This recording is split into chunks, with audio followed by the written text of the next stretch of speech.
Okay, so they've been filming Series 8 of Doctor Who with Peter Capaldi for about a month and a few days.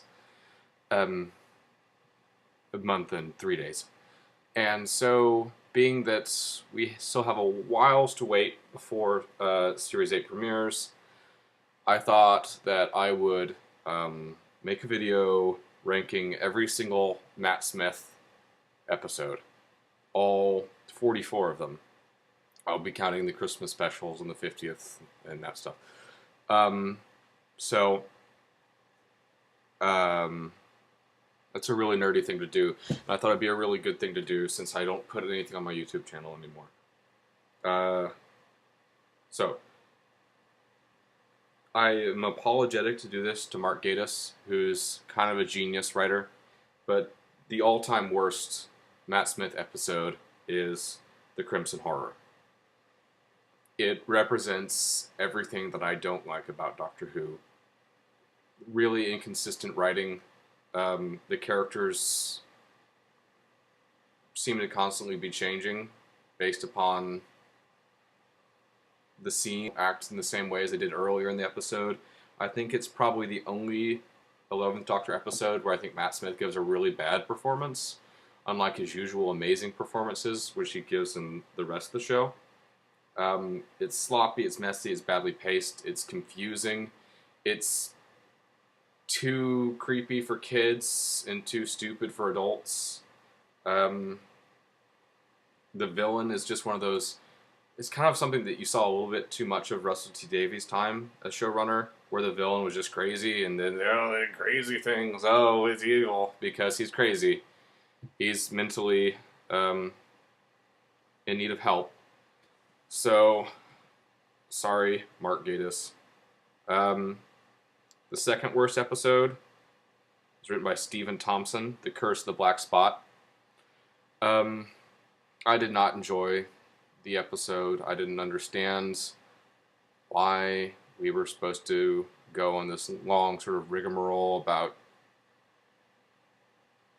taking a disappointing ghost story or whatever it is and turning it into a disappointing science fiction episode. I think it's one of the most patently ridiculous Rory dead but not dead scenes. The pacing was bad. It wasn't scary. It looked like the whole thing was filmed on the rejects from the Pirates of the Caribbean ride. And as someone that loves a good sailor, pirates, 18th century tall ship sort of thing, it did not fit the bill for what I was hoping for Doctor Who doing pirates. Also, the son of the captain must be the dumbest person ever that he did not immediately recognize that his father was a pirate based upon everyone walking around with peg legs, no uniforms, rusty swords, and never apparently selling anything. The third worst episode would have to be also by Stephen Thompson. Poor Stephen Thompson. As a side note, if Stephen Thompson hadn't written The Reichenbach Fall in Sherlock, I would kind of just think that Stephen Thompson was a horrible writer, because he also wrote The Blind Banker, which is without doubt my least favorite Sherlock episode. So he's have a mixed relationship with the writing of Stephen Thompson. But yeah, so the um, third worst episode would have to be Journey to the Center of the TARDIS by Stephen Thompson. It's just a bad episode. And it's frustrating because it's something that I think everyone has always wanted to see in Doctor Who, was an episode where you really get to see the TARDIS really very thoroughly. And it doesn't really deliver on that, because you end up seeing a lot of strange rooms that don't look like the TARDIS. They look like something weird or hard to explain, and that's supposed to be fantastical. You don't really get to see much of the library with the swimming pool. They kind of breeze past that, and I think that was something that everyone has wanted to see. But then, more than anything, the story is just horrible. And it's, I think, one of the most patently racist episodes of children's television I've ever seen. The villains are a bunch of sort of smug, arrogant black men who don't love their family members enough, and they're always trying to steal things, and they have egos. It was just a horrendous, like, it was like it was trying to create racial stereotypes and make everyone really unpleasant. It was just horrible. And also the mystery with like the zombie people wasn't compelling and didn't really make any sense. It just kind of seemed tossed together for some sort of twist to try to surprise you. And also they were really goofy because they kind of looked like they were from The Mummy Returns. And without Brendan Fraser cracking strange, smug looks at the camera ever so frequently, that kind of stuff doesn't work. The fourth worst, and this is another one I have to apologize for, is going to have to be Cold War by Mark Gatiss. I like that it's set in the 80s. I like that it brings back the Ice Warriors. I like that it's kind of got a claustrophobic sort of aliens vibe to it. The pacing is weird. The dialogue is sloppy. It's kind of cheesy and predictable, and it's not nearly as scary as it thinks it is. And also the big reveal at the end with the CG face of the Ice Warrior is really, really terribly, terribly stupid. Also, I don't understand the sort of physiology of the Ice Warrior. How on earth is it that he's this big chunky humanoid, but then he's this really lithe, golem-y sort of creature that wanders about in speedy ways? And if he's really so much more dangerous outside of his armor, then how come the Ice Warriors always wear their armor if they're such great fighters? It didn't do it for me.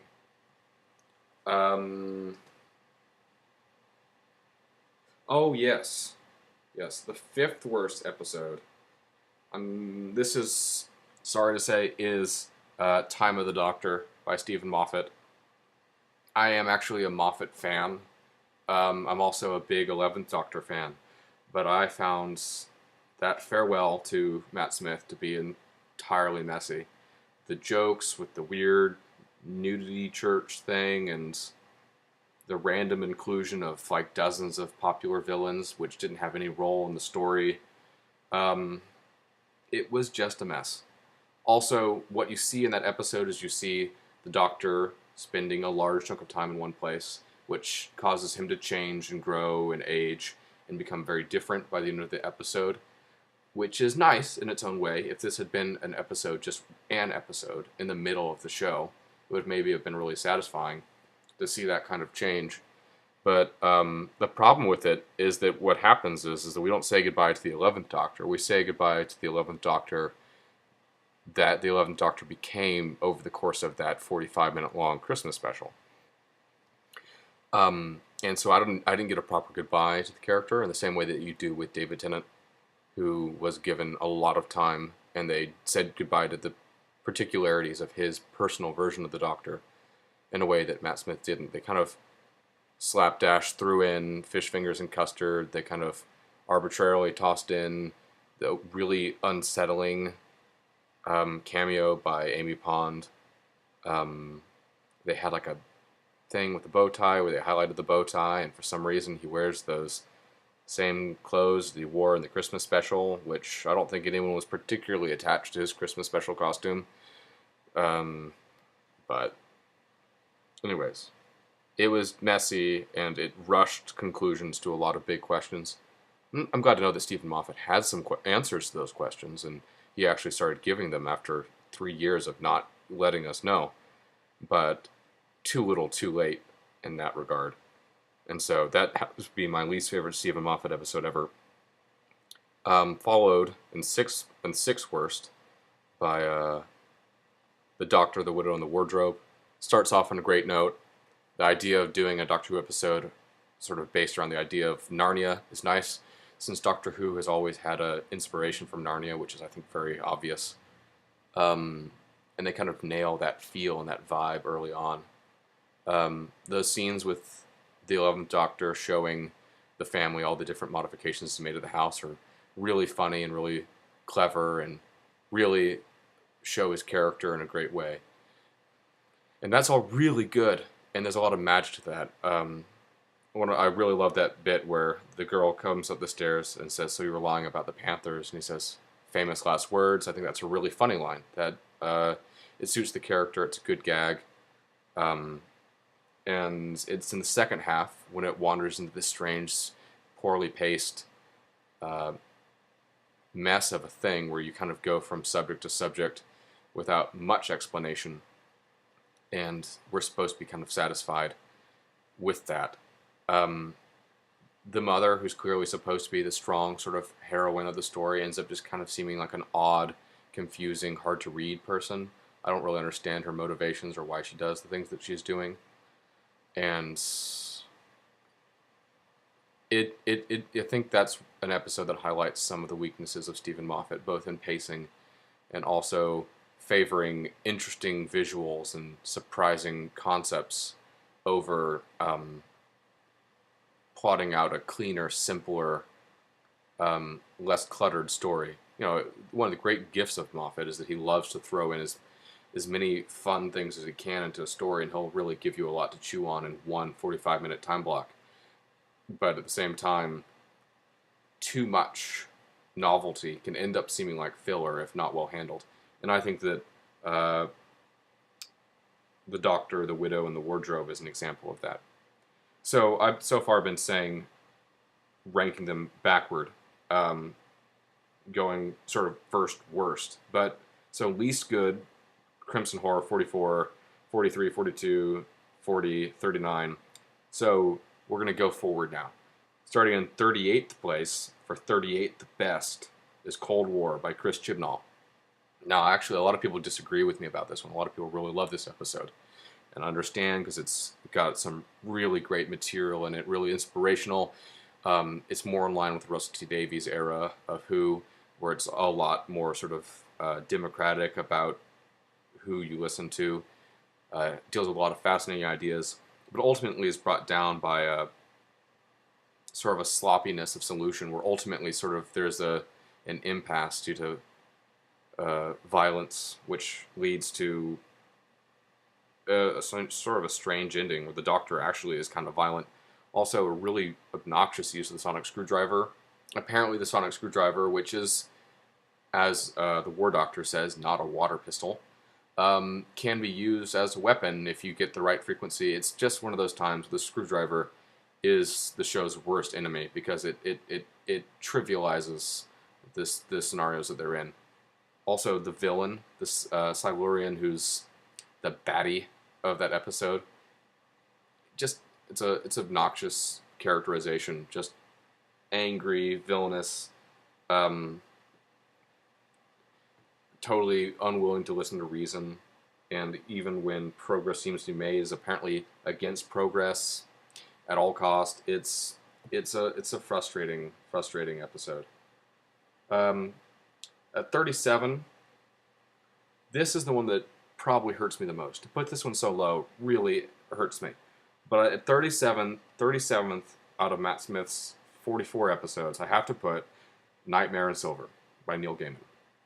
The problem with saying that is that Neil Gaiman is a brilliant, consummate writer. There's stuff full of genius stuff in Nightmare in Silver. And it could have been, I think, one of the best episodes they ever did with the 11th Doctor. I think that it had that potential. But what ultimately happens is, and someone told me that maybe Neil Gaiman had wanted to do 2 parts, and he ends up having 1 part due to the Series 7 all standards rule, which that's a discussion for a different time. And so maybe it just got rushed. But what ultimately I think becomes the problem was that when he focuses in the episode on making it scary and making it have that fear and that tension, he really excels at it. What he writes for the 11th Doctor, sort of with the Mr. Clever thing where he has to sort of fight himself, that sort of Gollum-esque aspect that they did with the episode is absolutely, it's great writing and it's great acting, and it's frightening and it's clever and it's everything that it should be.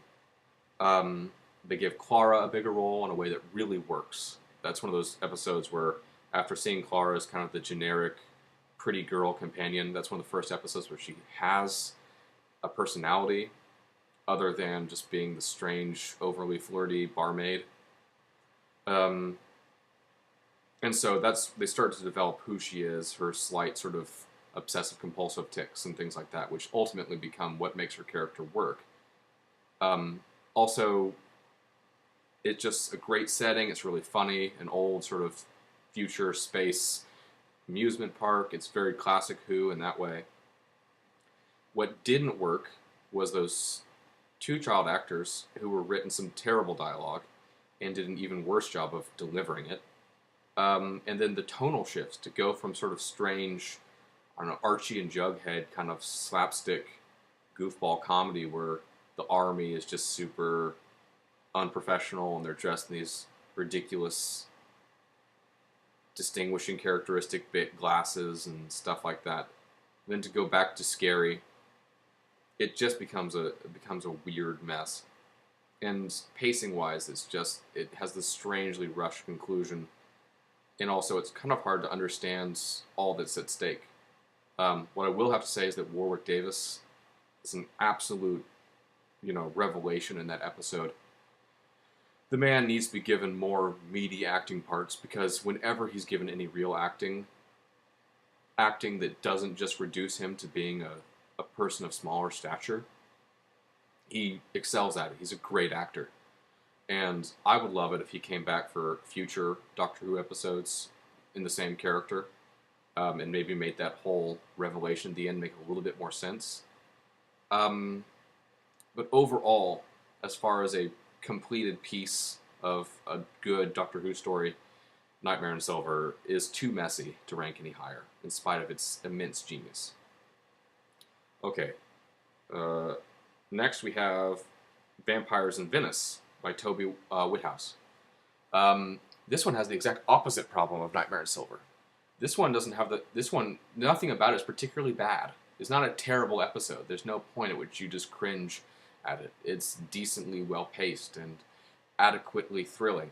But what makes this one lower on the list is it doesn't have anything memorable. It's a very forgettable episode. It's a filler episode that fills in the time gap from one good episode to another good episode.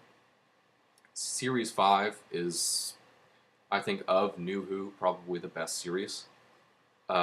Just because it builds its tension really well, the characters develop really well, each story is different enough to keep things fresh. And this is one of the few episodes in that season that's just plain filler. So there's nothing wrong with it. It's just not particularly good or particularly exciting. A little, throw it a bone for bringing Rory in on that episode for the first time. And we'll take the bone back for Rory being a total wussy that's really one-dimensional in that episode. Unlike other episodes later on where he's like the hero and totally everyone's favorite.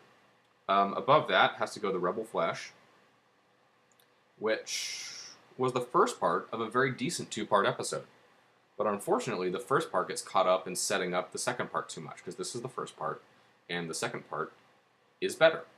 The second part's where you get the interesting ideas. This one just sets up the sort of the science mechanics of it, the setting, the places, sort of sets up some of the characters, although they don't really become interesting until part 2.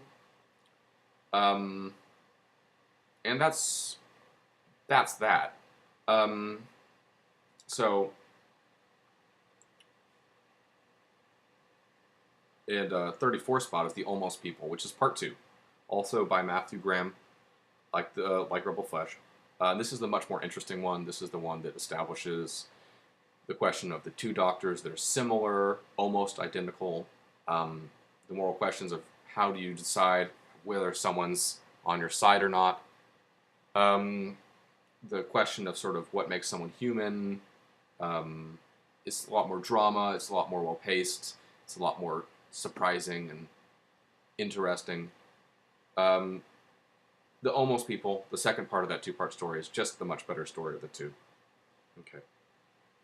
In the point 33 is Let's Kill Hitler by Stephen Moffat. It wins with having one of the best titles It's a very distinctively Stephen Moffat story. I could never imagine anyone else writing this particular story. I don't think anyone else would have. Um, the name's a little misleading. Hitler isn't a particularly important part of it. It's really about the Melody Pond River Song story and explaining that much too quickly, with much too little detail, with way too easy of a resolution at the end, which doesn't really make much sense. But it wins points for having the line, "Shut up, Hitler," which I don't think you're going to find in any other television show in the history of the world, but that's a great line. River Song also gets that wonderful bit where she's confronted with the Nazis and she says a smart aleck bit, and you'll just have to watch the episode to understand the context of why that's one of the funniest lines. But overall, it is kind of a sloppier, less well-paced episode that should have either, I don't know what, I guess it should have been 2 parts, because they try to fulfill a standalone story with an arc story stuck together in 45 minutes. And even as clever as Moffat is, I'm not sure anybody could pull off that without it being kind of messy. Okay, so moving on. 32 is The Beast Below by Stephen Moffat. I don't mind this one so much. It's actually Stephen Moffat I first heard critique this one. He says it's the worst one he's ever written. And it is. It isn't his worst. Like I've already listed a few below that one, but it is the one that's kind of. It is kind of a disposable episode. It reminds me a lot of that one where the Ninth Doctor, Christopher Eccleston, takes Rose up and sees the world end. There's a lot of stuff in common with that one, not least of which standing in front of a large window and having a personal moment with a new companion who's traumatized by the sort of the frivolousness of human existence in the scope of eternity. But, I mean, it does have a very disposable villain. The villains are brought up like villains, and then it ends up that they're kind of creepy marionette police that are actually on the right side, but it's not much of a plot twist because it doesn't make any sense. It has a couple nice speeches. It has a cool whale thing. One time I saw a really great costume. I was at a Doctor Who thing, and I saw a lady dressed up as the Queen, and she had her, 8-month-old baby dressed up as the space whale, and she was holding him. It was kind of cute. It was a nice bit. I thought the Queen bit was funny. I think it was a funny idea that in the future the Queen would be, have a strange developed role of how she would lead Britain. Very different than our current version of the Queen. Next is Hungry Earth, which is the much better part of the Silurian story. I put this at 31. This is by Chris Chibnall. And this is the better part, because it's tense, it's well-paced, they don't show you, it's all very sort of shadows and surprises and things that you don't see, and not knowing what's going on. The mystery of it's great. The reveal is great. The characters are very well developed, but in a very natural way. It doesn't feel like they're telling you, please be attached to these characters. It's a little sneakier than that. And I think it's totally a successful episode. I wish the second part had delivered on more than just bigger special effects. I wish it had delivered on having as much story as the first part. Above that, I put, at number 30, I put The Lodger by Gareth Roberts, which is that episode with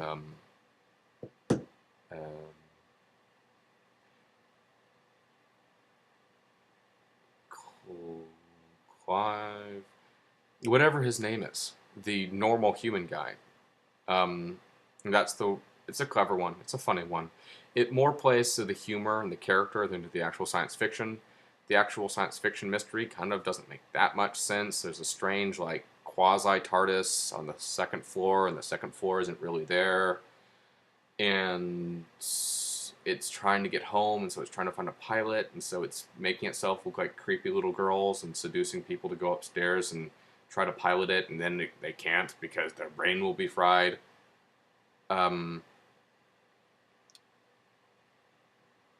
But it's fine. I mean, the character development's great. It's a lot of fun. You get to see Matt Smith stretch his comedic muscles in a lot of ways that are really charming.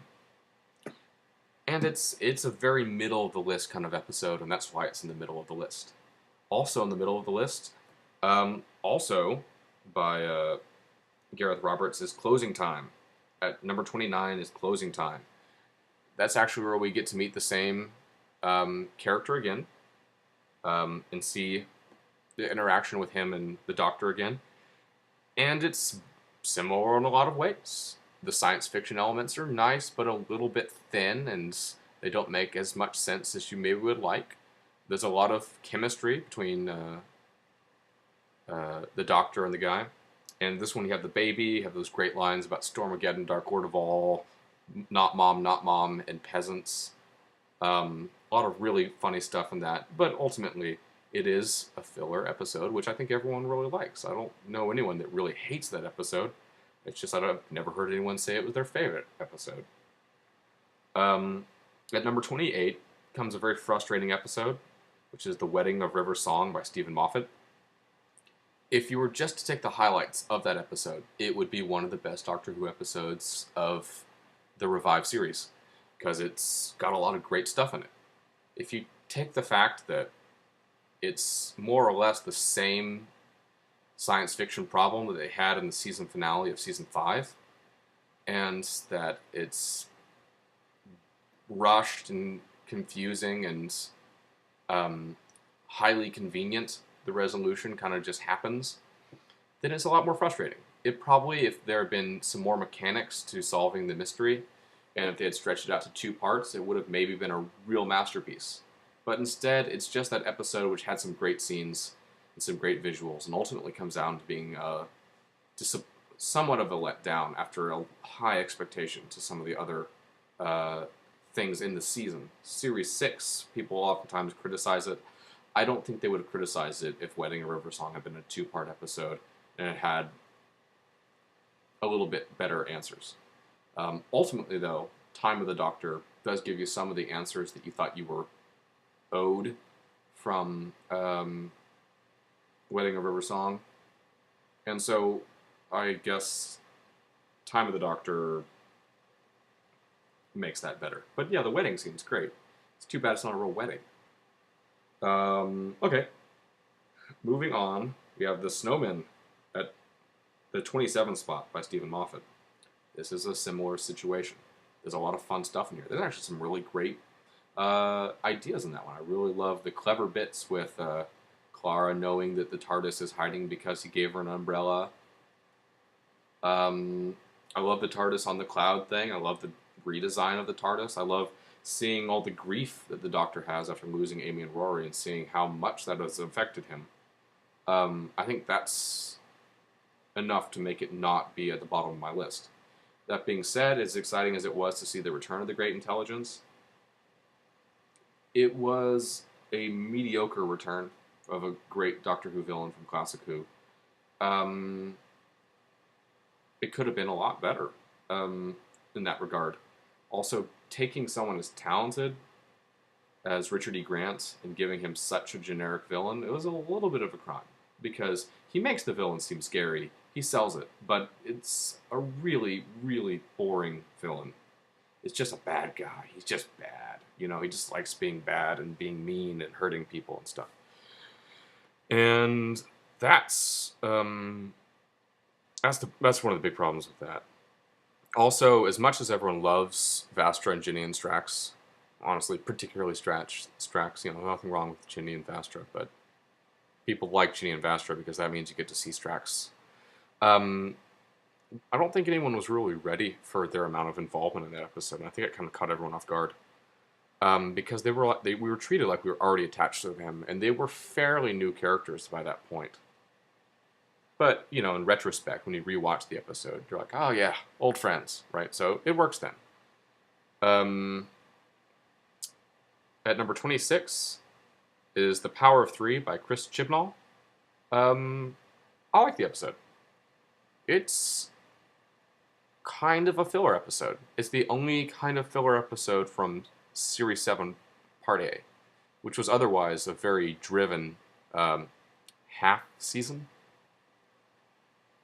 But it's funny, it's clever, it's well-paced. It contains that glorious speech that 11th Doctor gives about how he's not running away from things, he's running towards them before they flicker. Just love that episode. And it deals with the Amy and Rory's real-life conundrum. And it deals with... it develops Brian Williams a lot. It's a kind of a pity that by losing Amy and Rory, we had to lose Rory's dad, which was quickly developing as a great sort of bit character that I think everyone would have loved to have seen return a time or two more. And it's a funny, kind of clever, surprise, science fiction-y mystery. Yeah, I like that one. But it's not going to make a huge impact on anyone. But good job, Chris Chibnall. You've delivered. At 25, we have a controversial choice. I put The Rings of Akhaten. Now, actually, I've heard a lot of people say that this is the worst episode of Matt Smith's period as the Doctor. And I just don't agree, for several reasons.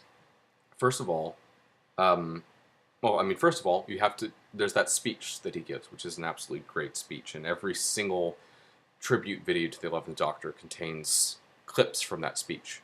But above that, it's exactly what it set out to be. If it was a really bad episode, then it would have been a failure on multiple levels. Unlike what that episode really is, which is a success in being a very brightly colored, very sort of fantastical, whimsical, quite honestly, sort of cornball, cheesy sort of episode. It was going for that vibe. I could easily have imagined that being maybe a Tom Baker episode. It had that sort of classic Who feel to it, and it had some really fun bits in it. And so people that criticize it, I don't think understand that it is what it set out to be. It is a very kid-friendly Doctor Who episode, which develops the sort of the hilarious, campy side of Doctor Who in a real way. Some of the other episodes from season 7 are very dark and very serious and very, everything's in that kind of gun barrel gray with a lot of blue lighting and a lot of sad faces. And this one is bringing on the companion with something bright and colorful and kind of trivial in a way that I think works well. Sure, yeah, ooh, no, bummer, there's singing a song, and singing songs is cheesy, which is a problem because Doctor Who has never been cheesy. So I defend Rings of Akhaten. Not one of my all-time favorites, but I don't have anything against it. I think it served its purpose, and it was fun to watch. So anyone that has a thing against that, I think, is maybe missing the point. At number 24, I have Night Terrors by Mark Gatiss. Now we're getting into some really good Mark Gatiss episodes. I like Night Terrors. I understand that it's a very Doctor Who-y story, and so you kind of understand what's going on from the get-go. If you've seen Doctor Who before, you go, I know where we're going to here. But it's genuinely emotional. There's some great scenes. All the actors give great performances. You have a wonderful surprise with the child and the fact that the father can't remember how his child was born. Some great scary stuff, sort of small space creeping with those great dolls and stuff. You have a great bit with the 11th Doctor saying that he was the kid's age, around 1,000 years ago, something like that. I think it's a great episode, and it's a great episode for Gatiss, who I think, to be honest, he doesn't write the big, loony, bombastic episodes. Gatiss is really good at writing a good, low-budget Doctor Who episode. By comparison to other Doctor Who writers, his episodes are minute for minute much cheaper and much more contained than a lot of other writers. He keeps his spaces small, and he keeps his character list small, and he keeps his special effects small, and he keeps it in a small area, and plays with that sort of thing, which, although, ways of filming and ways of storytelling have changed since Classic Who, Mark Gatiss is kind of the torchbearer of old Who, and the fact that he will restrain himself in those ways on purpose. In Sherlock, he writes big, bombastic, enormous things. And then for Doctor Who, he writes kind of little more intimate stories. And I quite like Night Terrors, regardless of what other people say. Okay, at 23, I have Dinosaurs on a Spaceship by Chris Chibnall. It's fun. I mean, it's goofy. It's in the title. That's another one where the title just, they didn't just mess around with stupid things. They just said dinosaurs on a spaceship. Guess what happens in this episode? It's funny. It's well paced. It's, like I said before about Power of Three, it brings in Rory's father, Brian, which is a really fun contribution. I particularly like when both of Rory and Brian are scared while driving the spaceship, and they're making the exact same scared noises. I will say that bringing on such a what's the actor's name? The guy that played the villain. Goodness. Anyways, he's great. Love that guy. He was in Harry Potter and Our Mutual Friend and a lot of other odd little things over the years where he plays a strange character. But he was, I think, much like Richard E. Grant in The Snowman, given a really kind of predictable villain, and it's a waste of his talent. So his performance as Solomon was just fine. It's just the character could have been something maybe a little bit less boring and a little bit less predictable. So, Dinosaurs on a Spaceship, it's good.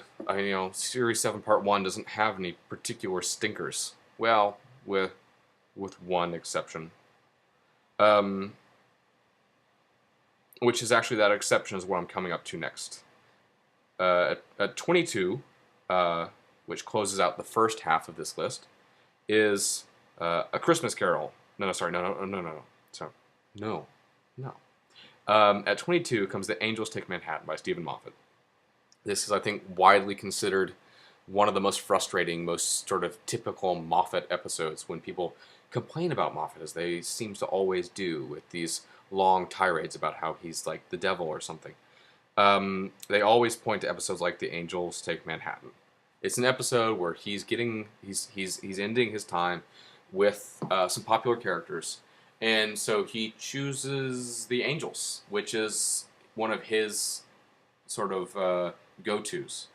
He's done the Angels several times now, sometimes brilliantly. In this situation, less brilliantly.